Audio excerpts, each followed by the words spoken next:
नमस्कार। मैं मनोज कुमार, सहायक प्राध्यापक हिंदी, राजकीय महाविद्यालय बालसमंद, हिसार। आज की बीए प्रथम वर्ष की कक्षा में आपका स्वागत है। आज हम भारतेंदु के का संक्षिप्त परिचय प्राप्त करते हुए उनके साहित्य की जो विशेषताएं हैं या प्रवृत्तियां हैं उनके बारे में अध्ययन करेंगे। सभी विद्यार्थी ध्यानपूर्वक सुने। भारतेंदु युग हिंदी साहित्य का प्रथम चरण कहलाता है, अर्थात वो उस हमारे आधुनिक हिंदी साहित्य का प्रवेश द्वार है।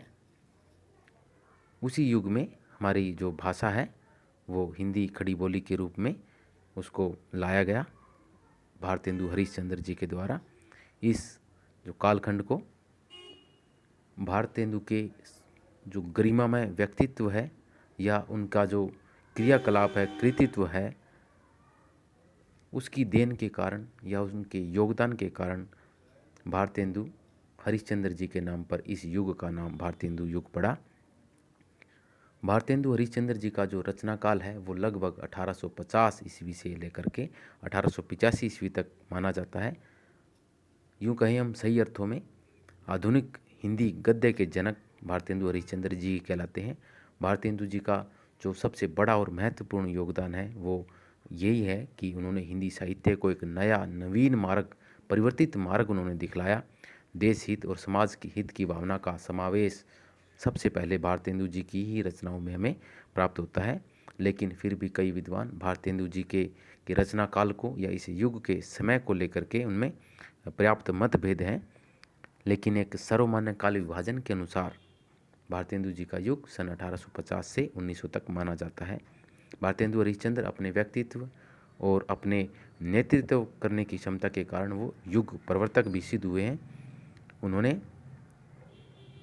प्राचीन और आधुनिक कविता का समायोजित किया या उनका समन्वय किया। जो प्राचीन है अर्थात आधुनिक काल से जो पहले का काल है रीतिकाल, और आधुनिक युग जो आधुनिक कविता है उसके काल की रचनाओं को उन्होंने समायोजित किया, समन्वय किया। उन्होंने रीतिकालीन दरबारी काव्य की जो कविताएं हैं, श्रृंगार काल की जो कविताएं हैं, उनको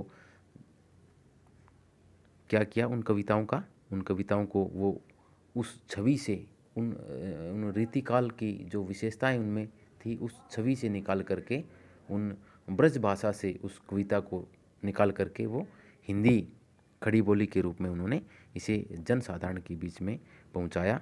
जनता की समस्याओं को, उनकी पीड़ाओं को और उनकी भावनाओं को पहली बार अपने समाचार पत्रों, अपने अखबारों के माध्यम से भारतेंदु जी और उनकी मंडली के द्वारा उन्हें स्थान दिया गया। उनके काव्य की विशेषताएं हम इस प्रकार पढ़ेंगे। जो इनकी पहली प्रथम विशेषता आती है लगभग किसी भी काव्य की, या पढ़ें भारतेंदु हरिश्चंद्र की या आगे आने वाले जो भी द्विवेदी युग है या छायावाद है, जो पहली उनकी काव्य की विशेषता है वो देशभक्ति की भावना। चूँकि उस समय पर हमारा जो देश था वो परतंत्र था, गुलाम था, और इन कवियों ने भारतेंदु और उनकी जो मंडली के जो कवि हैं, चाहे उनमें प्रताप नारायण मिश्र हो, चाहे वो अंबिका दत्त व्यास हो, चाहे वो राधिका रमन हो, चाहे वो राधाचरण दास हो, सभी जो उस समय के जो प्रखर विद्वान थे, कवि थे, उसमें भारतेंदु जी भी सम्मिलित हैं। उस युग में भारतीय जनमानस के अंदर उन्होंने राष्ट्रीय चेतना और देशभक्ति की भावना को उन्होंने जनमानस के अंदर भरा, अपने अखबार के माध्यम से, अपने समाचार पत्रों से, अपनी पत्रिकाओं से।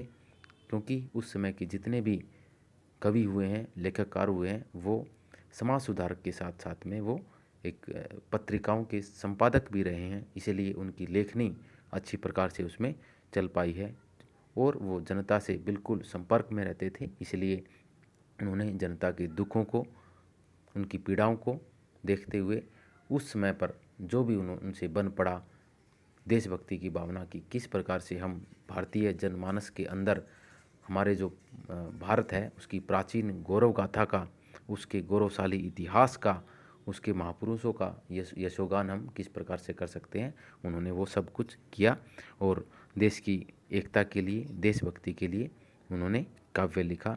चूँकि उस समय विदेशी शासकों के अत्याचारों से पीड़ित भारतीय जनमानस में वो राष्ट्र की भावना का संचार करना चाहते थे, और उस युग में वो बखूबी देखा गया।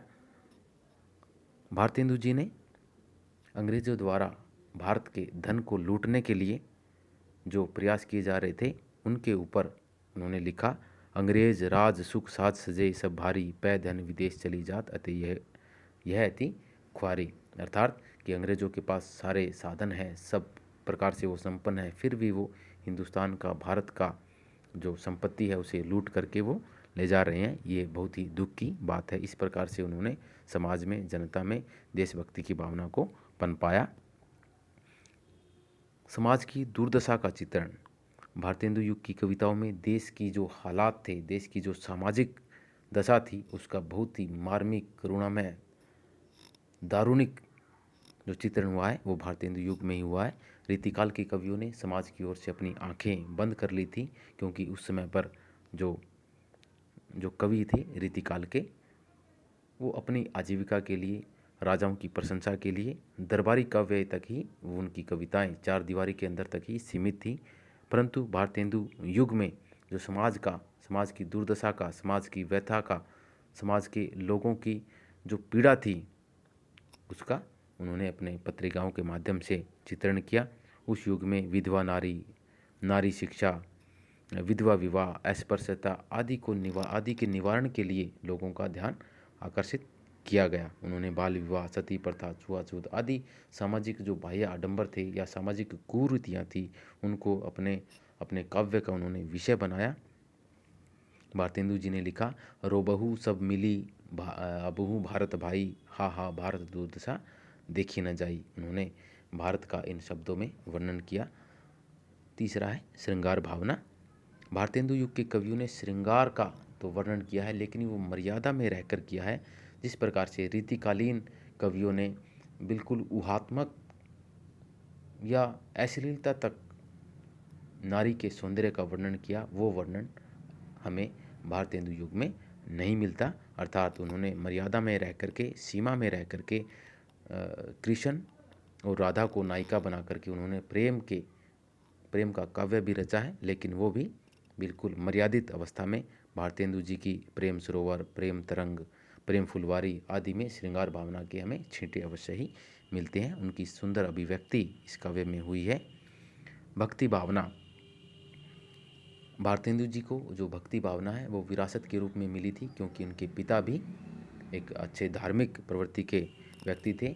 इन्होंने भारतेंदु युगीन कवियों ने निर्गुण ब्रह्म, कहीं राम तो कहीं कृष्ण के प्रति अपना विश्वास जताया। उनकी भक्तिपरक रचनाओं में जो मुख्य है वो भक्ति सर्वस्व है, वैशाख महात्म्य है, कार्तिक स्नान है आदि, ये इनकी भक्ति से ओतप्रोत रचनाएं हैं। प्रताप नारायण मिश्र और राधा कृष्ण दास ने संसार की जो नश्वरता है, मोह माया है, बंधन है, मोक्ष है, वासना है, इन सभी का, इनकी निसारता का उल्लेख अपनी रचनाओं में किया। उन्होंने कहा कि जो विषया संतन तजी ताही मूड लपटात, जो नर डारत वमन करी स्वान स्वाद सो खात। अर्थात जो विषय वासनाएं संतों ने, महापुरुषों ने तजी छोड़ दी हो, ताही मूड लपटात, उन्हीं को जो मूड व्यक्ति हैं, जो मूर्ख व्यक्ति हैं, वो खुशी खुशी बिल्कुल आसानी से उनको लपक करके लेते हैं। जो नर डारत वमन करी स्वान स्वाद सो खात, और जो नर डारत वमन करी, जिस प्रकार से उन्होंने संतों के ऊपर कहा कि जो नर डारत वमन करी, जो इंसान वमन करके, उल्टी करके जो इन विषयों को त्याग देता है, उन्हें जिस प्रकार से कुत्ता चक चक करके स्वाद लेकर के खाता है, उसी प्रकार से जो मूढ़ व्यक्ति हैं वो संतों के द्वारा छोड़े गए इन विषय वासनाओं को, भौतिक सांसारिक सुविधाओं को वो आसानी से पकड़ते हैं, लपटते हैं। प्रकृति चित्रण, भारतेंदु हरिश्चंद्र जी ने और उनकी मंडली ने उस समय पर प्रकृति का चित्रण अच्छी प्रकार से, जिसमें उद्दीपन, आलंबन और मानवीकरण सभी रूपों का उसमें प्रयोग किया गया। यहाँ तक कि भारतेंदु जी ने यमुना के ऊपर, वर्षा के ऊपर, ऋतुओं के ऊपर, पहाड़ों के ऊपर, वनों के ऊपर सभी का प्रकृति चित्रण किया। उन्होंने यमुना जी का वर्णन करते हुए जो उनका प्रमुख और विशेष एक पद्यांश आता है, तरनी तनुजा तट तमाल तरुवर बहु छाए झुके कुल सोंचल परसन हित मन हूँ सुहाए। जो तरनी तनुजा है, तनुजा अर्थात बेटी, तरनी सूर्य की बेटी कौन, यमुना, तट, यमुना के तट पर तमाल तरुवर बहु छाए, जो तमाल के वृक्ष हैं वो बहुत अत्यधिक मात्रा में छाए हुए हैं। झुके कुल सोंचल प्रसन्न हित मनहु सुहाए, और ऐसा लगता है कि वो जो पेड़ पौधे हैं उस यमुना का जल स्पर्श करने के लिए झुके हुए हैं और जो मन है वो बहुत ही प्रसन्न है। इस प्रकार से उन्होंने यमुना नदी का प्रकृति चित्रण किया। हास्य व्यंग्य की प्रधानता उस समय पर भारतेंदु जी के काव्य में हमें दिखाई देती है। इस काल के कवियों ने हास्य और व्यंग्य की विशेषता को, उसके महत्व को समझा और उसी के माध्यम से उन्होंने अंग्रेजी शासन और जो पश्चिमी जो सभ्यता चल रही थी, सामाजिक अंधविश्वास उस समय पर जो पनप चुके थे, उनके ऊपर व्यंग्य और हास्य के द्वारा करारी चोट की। अंधेर नगरी नामक नाटक में भारतेंदु जी ने लिखा, चूरन साहब लोग जो खाता सारा हिंद हजम कर जाता। लोक काव्य, भारतेंदु जी का जो काव्य है वो जनता से जुड़ा हुआ था, क्योंकि जनता के संपर्क में वो कवि रहते थे। उन्होंने समाज के लिए लिखा और उनके द्वारा जो समाज का जो वर्णन किया गया है वो लोक काव्य कहलाता है। उनकी भाषा शैली अत्यंत ही सरल थी। उनकी रचनाएं साहित्यकारों की अमानत नहीं थी, अर्थात वो किसी की देन नहीं थी। वो काव्य इनका अपना उपजा हुआ, अपना उत्पन्न किया हुआ वो काव्य था। भाषा प्रेम, भारतेंदु के जी के युग में जो भाषा प्रेम हमें दिखाई देता है वो बहुत ही उन्नत किस्म का है। जब सारा जो उस समय पर, क्योंकि भारत गुलाम था, उस समय पर जो अंग्रेजी जो सभ्यता थी, जो अंग्रेजी लोग थे, वो अपनी भाषा का चारों तरफ प्रचार प्रसार कर रहे थे। लेकिन उस समय पर भारतेंदु जी और उनकी मंडली ने हिंदी भाषा को साहित्य की भाषा घोषित करने के लिए या उसको वह स्थान दिलाने के लिए उन्होंने बहुत प्रयत्न किया। भारतेंदु जी ने इसके लिए आवाज़ भी उठाई, निज भाषा उन्नति अहे सब उन्नति को मूल, बिन निज भाषा ज्ञान के मिटे न हुए ये को सूल।